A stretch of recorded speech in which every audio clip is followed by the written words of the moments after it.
Clayton Kershaw officially calls it a career. He's got one more regular start, but will it actually be the last time we see him throw a baseball? My name is Ryan Bershinger. She's Monse Bolaños. He's Beau Benson. We're going to be reflecting on the legacy of Kershaw today and diving into everything that has to do with the postseason coming up. This is the Sick Podcast of the Dodger Zone. Let's get into it. Turn up your volume. Because you're about to listen to the Sick Podcast. The Dodger Zone. Cortez delivers. Freeman hits the ball to right field. She is gone! Gibby, meet Freddie. Game 1 of the World Series. The sickest LA Dodgers podcast. Fernando Valenzuela has pitched a no-hitter. If you have a sombrero, throw it to the sky. Start the party, Los Angeles. Your Dodgers have won the World Series. It's gonna be sick. Well, we've been saying it all year that we just wanted to know when the end was coming. We all figured that this was going to happen. It was today. It was today. The end was today. That's true. That's true. Yeah. We were raptured today. Yes, so congratulations to all of you who get to witness this with us in the afterlife. It is truly a great pleasure to be in the great beyond with all of you. Well, aren't we technically left behind? Probably. That's for us to figure out, okay? Yeah, like that.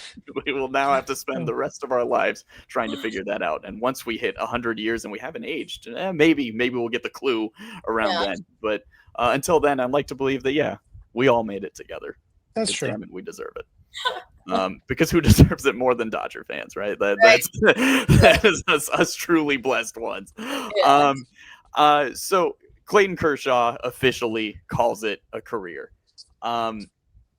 We spent a lot of time reflecting on the legacy of Kershaw when he hit his 3,000 strikeout milestone a couple months ago. And we said coming into this season, when Kershaw was re-signed, we all figured this was going to be it. He never made any indications that it would be, but it just naturally made sense. And we've been saying all season long, hey, if we get anything from Kershaw, I remember talking about saying, like, I want him to just go out there, get one strikeout, put his hat down on the mound and walk off and say, that's it. And I would have loved that. No matter what we got from Kershaw this year, it would have been incredible. We actually got a damn good season from him in his final season of his career. And that just truly encapsulates just how incredible of a pitcher he was. Monse, what are your thoughts and feelings about Clayton Kershaw after he officially announced that he's going to retire?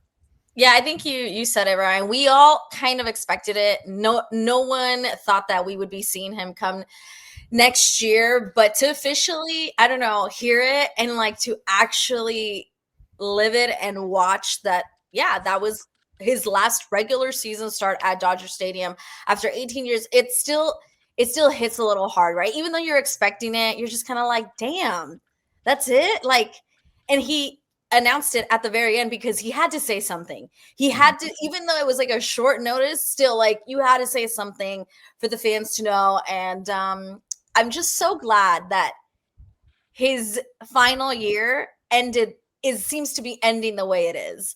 Like being part of the 3,000 club, but just like, he pitched well for us. He had great games for us this year when, like, I think so many people thought he was done and washed and old. And it's like, he went out there and he gave us some really good outings for his last, hoorah. So nothing to complain about. I feel like you have to be really grateful if you're a Dodgers fan to have a guy like Clayton Kershaw on your team for 18 years. Like, how can you have even anything slightly bad to say? Is ridiculous. We're lucky. Yeah. Beau, how you feeling? I think that's like to him, for him not to leave ever when we all kind of expected it, for him to be like, I'm going to go finish my career in Texas, or God forbid, I'm going to go to the Rangers or something like that. For him to not do that. Just happy for the guy, man. 18 years in one uniform, like waive the rules, just put him in the Hall of Fame on Friday. Like, it doesn't matter. He's getting in first ballot anyway. Yes. Yeah. The statue should be ready. Like, the statue should have already been built. Yeah. The greatest pitcher, I think, in Dodgers history.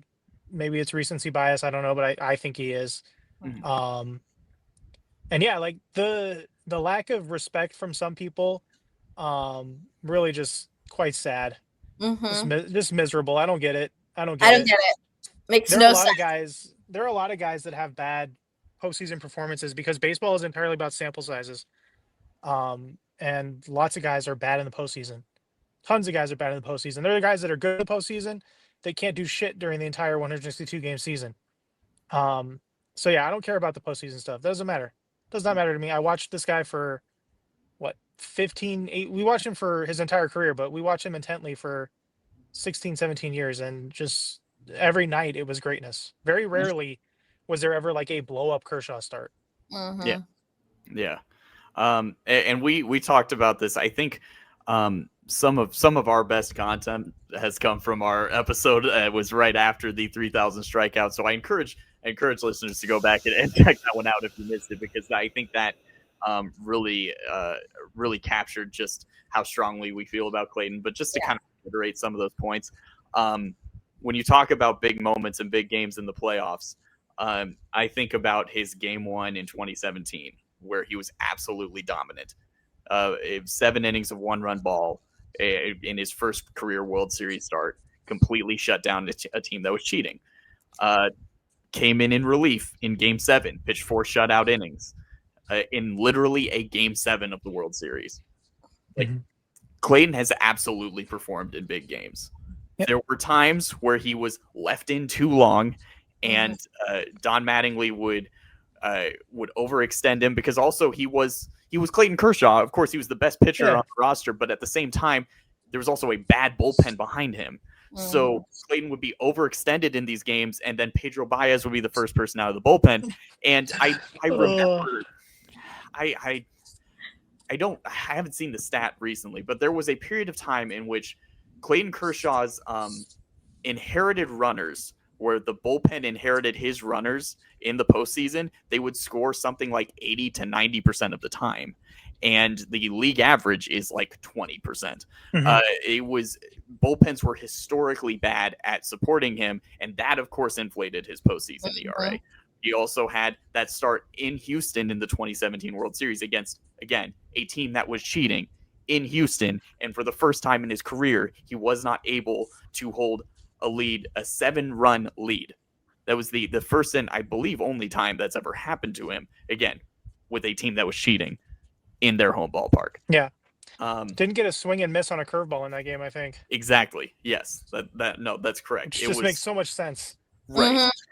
And you have that, and then you have his last postseason start in 2023, where he was a shell of himself and hurt, but the entire staff was hurt. We were relying on literally Lance Lynn to start in a postseason game, and Clayton went out there and gave it as much as he possibly could, and he couldn't pitch, but they needed a starting pitcher, and so he tried, and he got completely shelled in the first inning. And of course, those 6 runs in a third of an inning, that will inflate his postseason ERA as well, and that sucks. But go back to 2020, where he was a crucial part of that rotation in that World Series run. His numbers in the World Series that year were excellent. He had an ERA of like 2.5 in across 2 starts. Like, he had a strong postseason that year. He was a part of that World Series run, and it's great that the Dodgers were able to get him another ring before he retired, and hopefully he can retire with 3. That's a dream here. But at the worst, he's retiring as a lifelong Dodger with multiple World Series rings. His 22 should be retired on opening day next season. I understand that, yes, we wait until players get into Hall of Fame, except for a couple special exemptions now. Yeah, not anymore. Yeah, I was going to say, that's out the window. So exactly. Why wait 5 years? No. Just retire his number right now, because nobody should ever wear it again. No, totally. So thank you, Can we Clayton. talk about why he announced it? Why I think he announced it already? Go ahead. I don't think he's getting on the postseason roster. And I think that's a a good transition here. I think they because- probably sat him down and said, "You're at least on the wild card roster. Yeah. They're not going to carry him." And No. who knows if they get out of the wild card round? So make that announcement now. And that's not against him. That's No. because the starting rotation is stacked right now. Yeah. It's such a strong starting rotation. Emmett Sheehan might not start a game in the postseason, and he has been phenomenal.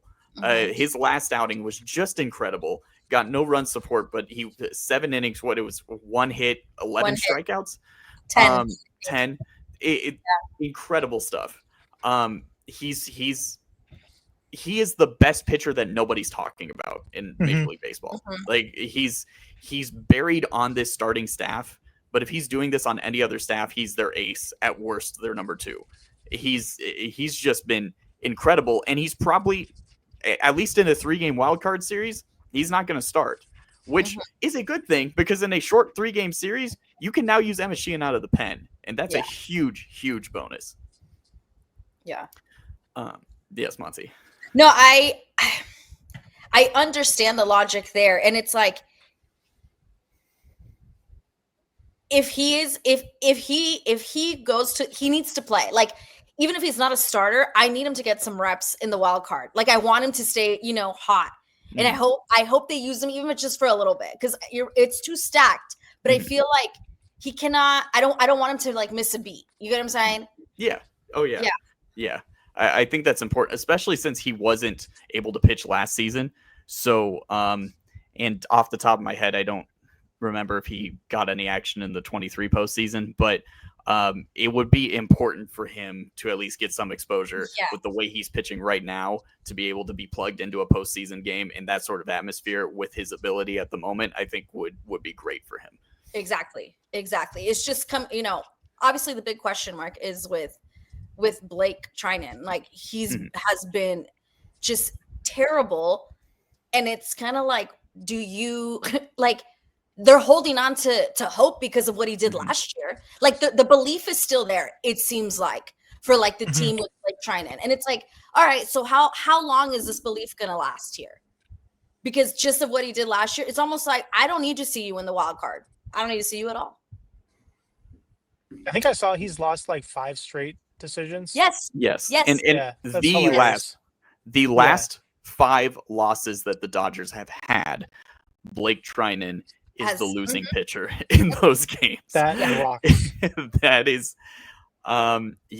it's and part of that has been he's allowing inherited runners to score. It's not always been like his guys that are on base because the bullpen as a whole has been struggling. But he also is not there.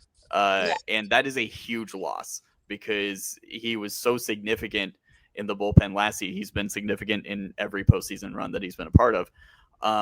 So he absolutely needs to get it together. And I think in this last week where we're going to see a couple people audition in high leverage situations at a time where they still haven't clinched the division, it's going to get a little hairy, but you got to hope that at least one of these guys pull through. This bullpen needs Blake Trinan to be good. But I want to take a second and speak directly to Blake Trinan because I think I can inspire him here. Okay. The next time you take the mound, Blake, and every time that you take the mound in the postseason, I want you to remember nothing bad can happen. It can only good happen. So just take that to heart because I know that you appreciate and live in these words. Nothing bad can happen. It can only good happen. Okay? You've got it. You can do this, Blake. I believe in you. At least we're not the Cubs. I'm sorry. Is 1920 on the phone? At least Blake Trinan came to work, not like Matt Shaw ditching his team. What is this? I don't know what you're talking about. You didn't? Oh, you really don't know about that? No, I don't actually. The Cubs had a player not play over the weekend to attend a funeral service in Arizona. Oh, interesting. For his friend. I actually Got did it. not hear that. Yeah. Can you Yeah. imagine? Can you fucking imagine if Blake Trinan was like, "Yeah, sorry, I can't pitch tonight. I got to go attend the funeral of a friend." I would DFA him myself. Got to be kidding me. Listen, Now- he may need to separate. Y'all, in 7 innings this month, his ERA is 11.57. He sucks. Me. He sucks. Maybe he needs to go. Maybe he needs just take a trip, separate yourself. I don't know, because that's bad. That's the one thing about Dodger fans that drives you up the wall. Like Tanner Scott actually was good for like a month this year before he sucked again. Mhm. Trinan's never been good this year. Like there's never He been a has moment where Trinan has come in and been good. But because he No. was good last year, like people were like, all right, no, well, he'll eventually get back to there, and maybe he doesn't. There's And maybe he real chance doesn't. he might just be cooked. Right, because he Like- came back from an injury. So it was like Yeah. it wasn't like he just all year we're waiting. No. You got hurt. Didn't he miss like 3 months? Yeah. He was, Yeah. he was out Yeah. for a bit. Yeah. He was out for a chunk. He's never been good, but I just don't know if it has to do with the injury. Yeah, he's an older reliever, so there's a point where you just kind of lose the movement on those pitches. Blake has always relied on heavy movement with his like slider sweeper action. He still has decent velocity, or at least he had. But this could very well just be a result of an older pitcher finally kind of hitting the wall. We've seen that with Kirby Yates this year. Kirby Yates has hit the wall. Also garbage. Yeah. Get him out of here. And unfortunately, Michael Kopech, damn, he can throw hard, but doesn't always He know needs where it's glasses. going. He needs Yes, glasses. I think that's the injury, because what they put him on the IL with, but forearm tightness or whatever. One of those, I saw people complaining about him having a septum piercing. Like, all right, man. Yeah, I'm sure that's the reason why he sucks now.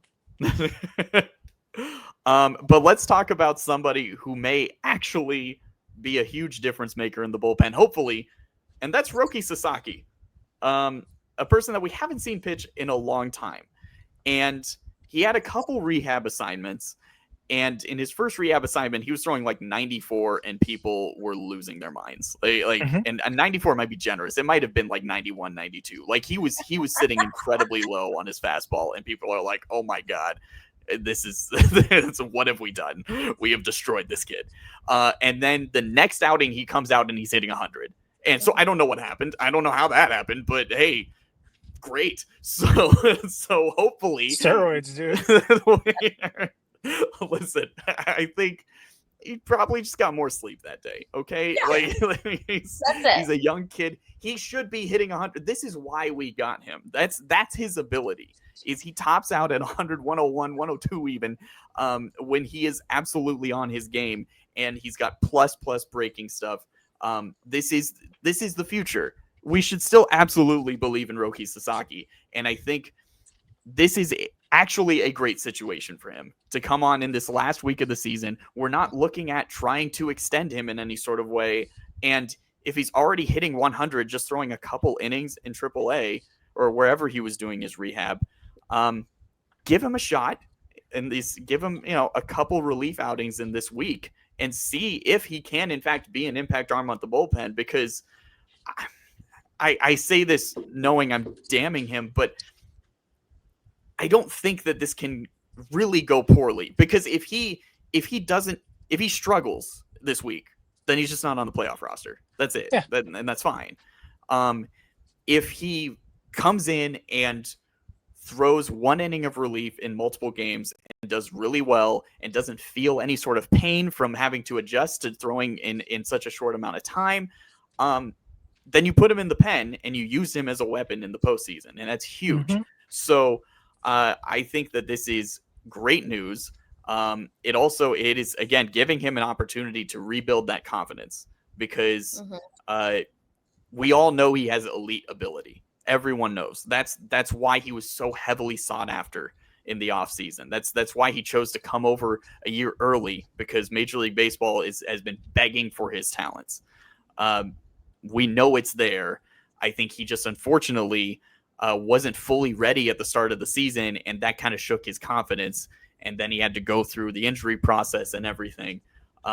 This has a chance to really pay dividends for him for a long time, because if he comes through this week and he's able to be used as a solid reliever at any point in the game in the postseason, then that confidence is going to come back for him, and we're looking at him being a strong starter next season. So I'm excited for Roki Sasaki.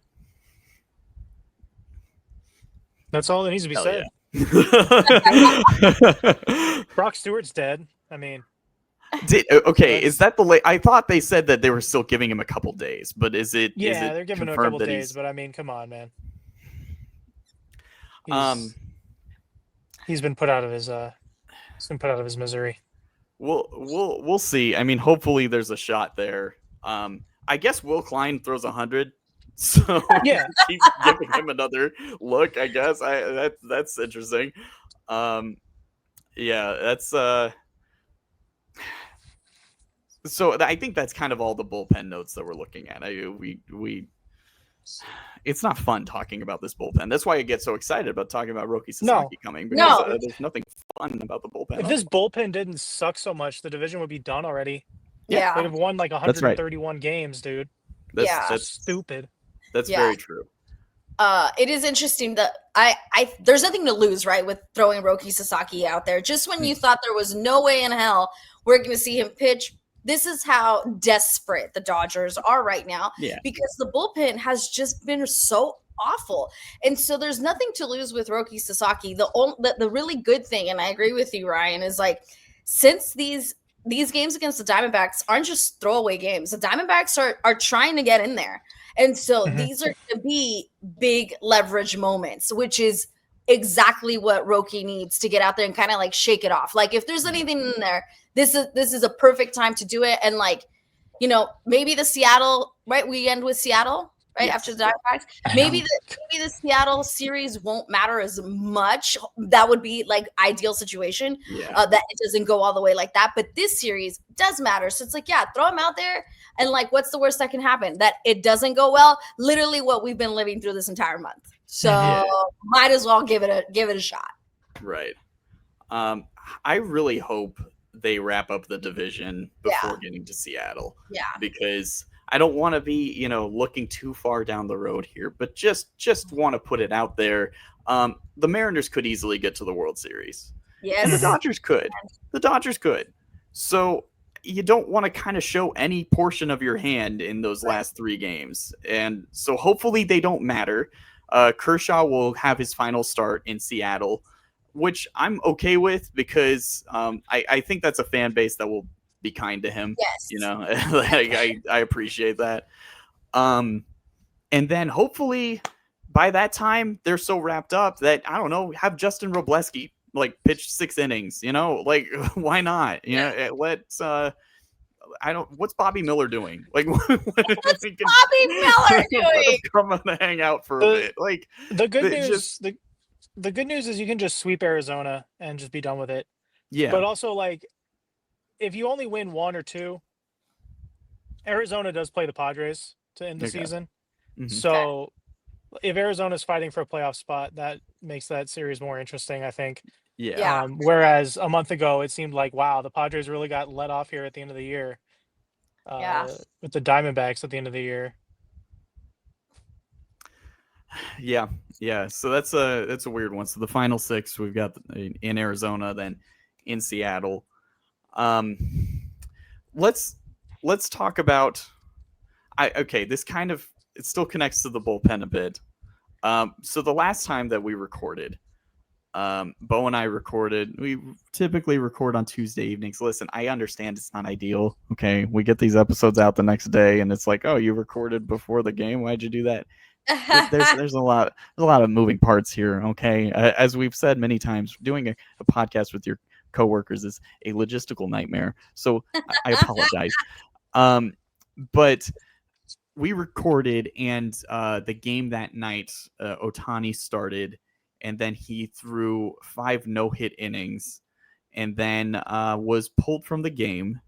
And of course, the Dodgers end up losing that game because that's what they do. That's been the theme of the last few weeks is, I mean, as a whole, great starting pitching and then losing the game. It was, a standard Tungsten Armo Doyle sort of game where Shohei Ohtani throws 5 no-hit innings as the Dodgers lose.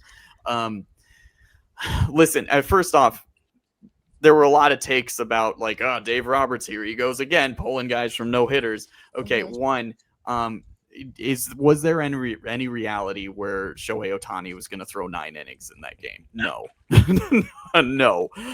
And as we found, there was no reality in which he even hits the 6th inning in that game. And he said as much after the game that this was something that was determined by him, by the front office, by Ohtani, by Ohtani's agent, by everyone. Okay, if you know anything about Shohei Ohtani, yeah, probably every single member of his family was aware he's only going to pitch 5 innings at the most in this game. Yeah. If we know anything about Ohtani, these things are all very heavily thought through and very heavily considered and basically predetermined. So, yeah, he came out after 5 no-hit innings. Maybe he could have gone another one, but they're like, listen, we can't. He's Shohei Ohtani. We can't risk anything right now. We just can't. We're recording this on Tuesday before his start, and it's been confirmed that he's going to hopefully go 6, that he's been given the go-ahead to go 6 innings at the most. And then there was talk after that game about, Ohtani is offering to potentially pitch in relief in the postseason. And Beau and I had talked about this last time where I didn't fully realize what the rules were because we just hadn't run into this issue yet. But if Ohtani were to pitch in relief in a game and then was pulled as a reliever, he comes out of that game entirely, unless he moves to the outfield.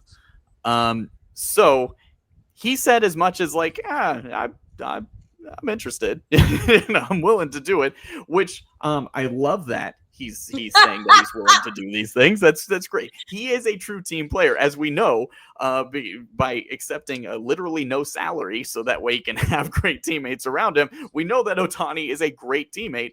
Shohei, you don't need to do this. It's okay. It's okay, because I think the potential issues that it could cause outweigh the potential positives. I think that's kind of a good way to put it. Yeah. Because Ohtani has, while he does so much, and while he is truly a one of one, he has not this season once pitched in relief or played an inning in the outfield. And so I mean, the playoffs, I'm sure, would be the time to do it because they're do or die situations, but also we don't want to do anything that's going to cause us to lose Shohei Ohtani for an extended amount of time. Because again, remember, like, the reason why we're building up his innings as they've been throughout the season is because he came off of surgery last year. Right. Came off of multiple, both arms. Like, so yeah, he's Shohei, you are superhuman. We love you. We adore you. You don't need to do it. It's okay. It's okay. I mean, you're just not surprised to hear it. That's what it is. It's like, of course he offered that. Of course he did. Don't do it.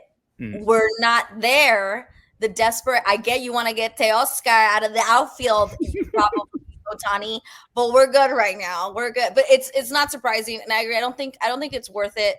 Just we've seen so many freak accidents, injuries happen. And I just like, why put him in a situation that he is completely not used to in any way, shape, or form?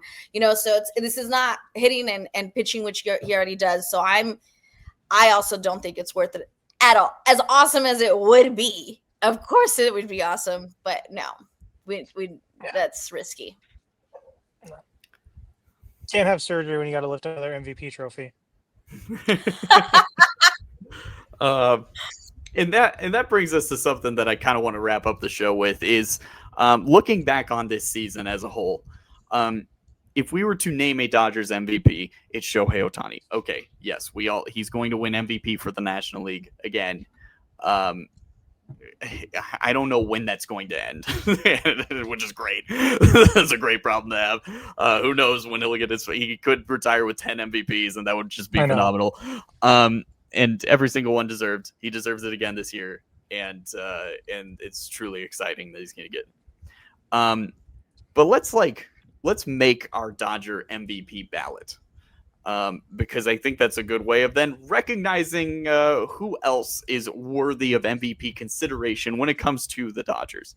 I mean, I think the top 3 are pretty strong, so I kind of want to extend it to top 5, but we can just start with the top 3. Okay. Would either of you like to go? Hey, okay, well, Ohtani's Michael one. Conforto. Michael Conforto. A most resilient Dodger, Michael Conforto. In the sense, you said MVP? I thought you said LVP. My bad. Hey, that man, I don't know. He went to San Francisco and suddenly he remembered how to hit. That's right. Which has been really nice to say. I think, I don't know. Jason McIntyre likes to claim that every single player, when they play a team that they used to play, is a revenge game. But maybe those were revenge games. Maybe the revenge games really I would came like to out get for revenge on whoever put Jason McIntyre on my fucking television every morning. That's the revenge I would like. Okay, can I surprise everybody? Yes. Yeah, what do you got? It's Mookie Betts. If not for Ohtani, it's Mookie. Which is shocking given how just absolutely terrible he was at the plate up until the end of July. Mm-hmm. But now that he's turned it around at the plate, he's legitimately an MVP caliber player given what he does. And he's like what Mets fans wanted you to think that what's his name was last year. Yeah, Lindor. Yeah, like it's been insane. He's been so good for the last month and a half. Yeah, I'm so glad that Mookie was able to turn it around, not just at the plate, but defensively, the whole thing. It just started off so rocky. So I agree. I like that nomination. Is the other obvious one Freddie Freeman? The other obvious MVP possible candidate would be Freddie Freeman. I feel like he's consistent. And even when we're having bad stretches, Freddie doesn't have personal bad stretches. He just is so consistent. And so and after what he's been through, I just can't even imagine. I can't even how great and he's been for the Dodgers. Even when it gets rough, he still seems to always perform. Mm-hmm. Listen, I mean, it's hard to not to argue against the big 3 not being the top 3. However, what's interesting is when I kind of put this together in my head, obviously Ohtani won, but neither of them are my two or 3, because I put, when looking at the full body of work for this season, I have Will Smith at 2. Because of what a steady presence he has been in the lineup throughout the year. And doing it at a position that's just so demanding and doing an incredible job of handling the staff. He's been the best offensive catcher in the National League. It's hopefully he's going to be fully healthy when the postseason gets going. The latest reports are he's hoping to be on track for that, to be able to play. And Beau and I had mentioned it last week, but thankfully, Ben Rortvedt has actually been rather capable in Will Smith's stead, which has been really fun to see. He gives good at-bats, and he's doing a great job of catching the staff. Obviously, he's I believe all 3 of the no-hit starts he was behind the plate for. I'm unclear if he was behind for Ohtani's, but I'm assuming he was. Number 3 on my list would be Yoshinobu Yamamoto, because of what he has done in terms of developing into a true ace, going out there once a week and giving incredibly strong starts. regardless of whether or not his offense shows up for him. And they typically haven't, and it's just made his job even harder, and he has persevered through it.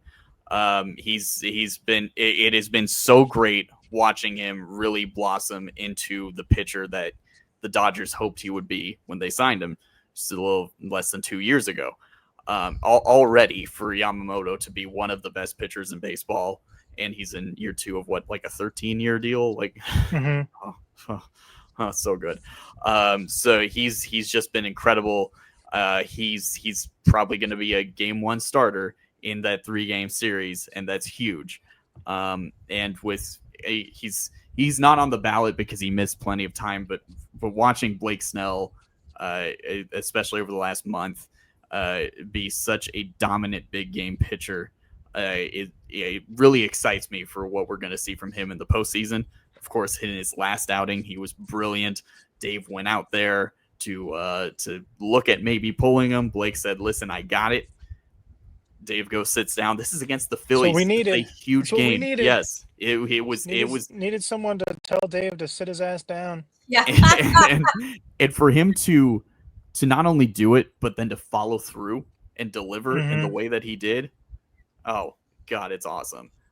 So really I know we mentioned this a while back, but just that kind of puts the cherry on top of the idea of why Clayton Kershaw may not pitch again after his final regular season start. It's not because he's not capable of it. It's because the starting rotation is so damn good, and we can't try to use Clayton as a reliever. That's just not that's not an option. Can we give out the Nick Punto grit MVP? Yes, like for guys that maybe don't show it on the stat sheet. Go ahead, yeah. Because we might have the same, but I'm going to do it. It's going to be shared this year between Max Muncy and Miguel Rojas. There you go. Which shockingly, I hate Miguel Rojas, but hold on. He did hold it down this year when guys were getting injured, and Max's effect on the lineup is not understated. It's a night and day team when Max is healthy and in the lineup and when he isn't. So they have the Nick Punto Grit Award winners this year from this podcast. If we can actually make one of those trophies and send it to them, that would be sick. We got to figure out how to do that. I think Punto had a bobblehead, so we got to find that somewhere. Yeah, we just got a Punto bobblehead, paint it gold. Just slap the logo on it. I have one more I want to mention and he's the reason why I kind of want to expand it to a top 5, because I would put Mookie at 4 because of everything he went through this season, and for him to return to form in this last month, and also become such a fantastic shortstop.